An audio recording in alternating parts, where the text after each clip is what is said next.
പക്ഷേ ഒരു മലയാളിയുടെ ജീവിതം ഒരു 10,000 മണിക്കൂറാണ് ആകെയെങ്കിൽ അതിനകത്തൊരു 8,000 മണിക്കൂർ അയാൾ സന്തോഷിച്ചിട്ടുണ്ടെങ്കിൽ അതിനകത്തൊരു 4,500-5,000 മണിക്കൂർ തന്നയാളാണ് ഈ മോഹൻലാൽ.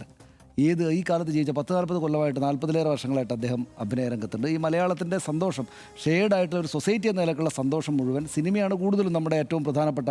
മലയാളികളെല്ലാം കഥകളി കണ്ടിട്ടല്ലോ സന്തോഷിക്കുന്നത്. സിനിമയാണ് നമ്മുടെ പൊതുവായിട്ടുള്ള ഒരു വിനോദോപാധി. അതിനകത്ത് ഏറ്റവും എല്ലാ മലയാളിയും കണ്ടിട്ടുള്ള ഒരു കഥകളി ഒരു പക്ഷേ മോഹൻലാൽ കളിച്ചത്. അപ്പോൾ അത് അത്രയും സന്തോഷം തന്നൊരു മനുഷ്യൻ.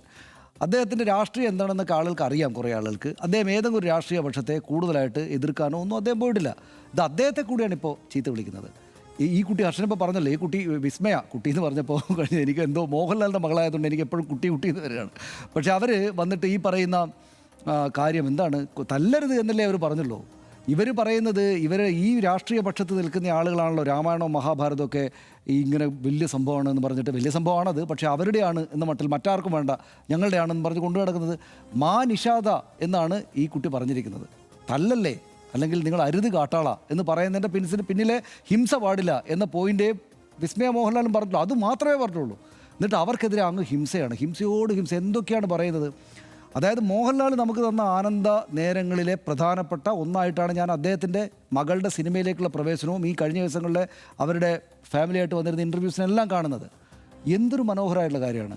ആ കുട്ടി വിസ്മയ മോഹൻലാലും ഒരു ആദ്യ സിനിമയിൽ അഭിനയിക്കുന്നതിൻ്റെ ത്രില്ല്. ഇപ്പോൾ ഇത്രയും വലിയൊരു ആക്ടറുടെയും ഇത്രയും വലിയ സമ്പന്നനായിട്ടുള്ള ഒരാളുടെയും മകളാണ്.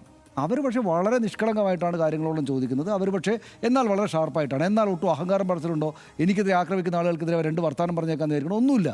2 ആളുകളുടെ ഹർഷനിപ്പോൾ വിശദമായിട്ട് പറഞ്ഞു. അവർ സുചിത്ര മോഹൻലാൽ സംസാരിച്ച കാര്യങ്ങൾ മോഹൻലാൽ അതിനോട് സപ്പോർട്ട് ചെയ്ത്. അപ്പോൾ ഇതും ഈ സിനിമയ്ക്കകത്തെ അദ്ദേഹം പ്രകടിപ്പിച്ച പോലെ, അല്ലെങ്കിൽ സിനിമയ്ക്കകത്ത സന്തോഷങ്ങൾ പോലെ തന്നെയാണ് അവർ 3 പേരും വന്ന് ഇരുന്നപ്പോഴും നമുക്ക് തോന്നിയത്. അവരാണെങ്കിൽ ഏതെങ്കിലും ഒരു രാഷ്ട്രീയ പക്ഷത്തെ വല്ലാത്തതിൽ എതിർത്തിട്ടുമില്ല. കേരളം കണ്ട ഏറ്റവും വലിയ സൈബർ ആക്രമണം ഇതാണ്. അതായത് ഇവരിൽ പല ആളുകളുമാണ് മറ്റു രാഷ്ട്രീയ പാർട്ടികൾ ചില സൈബർ ആക്രമണം നടത്തുമ്പോൾ എതിർത്തുകൊണ്ടിരുന്നതെന്ന് ഓർക്കണം. കേരളം കണ്ട ഏറ്റവും വലിയ സൈബർ ആക്രമണം യഥാർത്ഥത്തിൽ ഇതാണ്. നമ്മളിപ്പോൾ അതിൻ്റെ വലുപ്പം അളക്കുന്നാൽ മറ്റുള്ള ആളുകൾ പറയും എന്നെ അങ്ങനെ ചെയ്തു ഇങ്ങനെ ചെയ്തു മറ്റ് സംഭവങ്ങളില്ലേ. പക്ഷേ ഇത് ഇവർ പറയുന്ന കുറ്റം എന്നത് നോക്കിയാലും അടിമുടിയാണ് വിദ്വേഷം പ്രചരിപ്പിക്കുന്നത്. അടിമുടി അവരെ മാത്രമാണോ, അദ്ദേഹത്തെ എന്തൊക്കെയാണ് പേരെഴുതി വെക്കുന്നത് മോഹൻലാലിനെ, അദ്ദേഹം എന്ത് ചെയ്തിട്ടാണ് ഇവരോട്. അപ്പോൾ ഇതൊരു വല്ലാത്ത ദുഷ്ടക്കൂട്ടമായിട്ട് മാറിയിരിക്കുന്നു. ഇതിപ്പോൾ BJP-ക്കാരും RS-കാരെല്ലാം ഇത് ചെയ്യുന്നു എന്നാണ് വിചാരിക്കുന്നത്. അല്ല, അവർക്കിത് കണ്ട് സന്തോഷമുള്ള ആളുകളുണ്ട്. ഈ മോഹൻലാലിൻ്റെ മകൾ വരികയാണ് സിനിമയിലേക്ക്, അതിൽ സന്തോഷമുണ്ട്. ആ സിനിമ കാണാൻ കാത്തിരിക്കുന്ന ആളുകൾ എത്ര പേരുണ്ട്. പക്ഷേ അവരുടെ കൂട്ടത്തിൽപ്പെട്ട ആളുകളാണ് ഇത് ചെയ്യുന്നത്. അപ്പോൾ അവരുടെ കൂട്ടത്തിൽപ്പെട്ട നല്ല ആളുകൾ നിങ്ങളിത് ചെയ്യരുത് എന്ന് ഇവരോട് പറയണം. ഇത് ഇത്രമാത്രം ദുഷ്ടത എവിടുന്നാണ് വരുന്നത്, ഇത്രമാത്രം വലിയ ക്രൂരത അല്ലെങ്കിൽ ഹിംസിക്കാനുള്ള ഇത് എവിടുന്നാണ് വരുന്നത്. ഇവരെല്ലാം ഈ പറയുന്ന തിങ്കൽ പ്രാർത്ഥനയൊക്കെ നടത്തുന്ന മനുഷ്യരല്ലേ. എന്നിട്ട് ഇങ്ങനെയാണോ ആളുകളോട് പെരുമാറേണ്ടത്? ഫേക്ക് ഐഡികളൊന്നുമല്ല, ഇങ്ങനെയുള്ള സാധാരണ ഐഡികൾ താഴെ വെച്ചിട്ട് പരിഹാസവും രൂക്ഷമായുള്ള ഇതുമൊക്കെയാണ്. എന്ത് ചെയ്യാനാണ് ഇവർ ഈ പറയുന്ന പോലെ ഇത് സംസാരിച്ചും ചർച്ച ചെയ്തും പോകണം.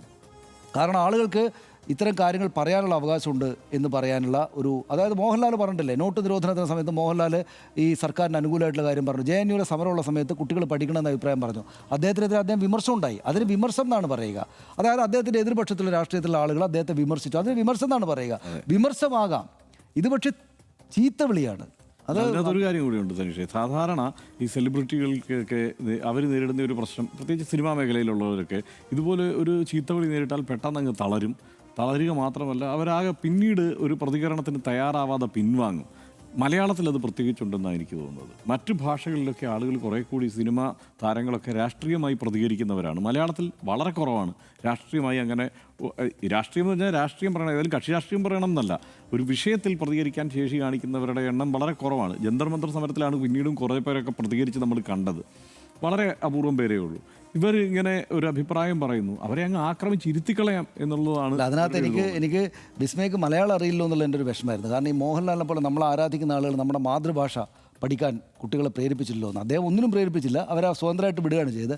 ഈ വിസ്മയക്ക് ഈ പറയുന്ന പോലെ മലയാളം അറിയില്ലോ എന്നുള്ള എൻ്റെ വിഷമമുണ്ടായിരുന്നു. പക്ഷേ ഇവർ തെറിവിളി വായിക്കുന്നില്ലോ എന്നാലേക്കുമ്പോൾ ഇപ്പോൾ ഒരു സമാധാനമുണ്ട്. മലയാളം അറിയണ്ട,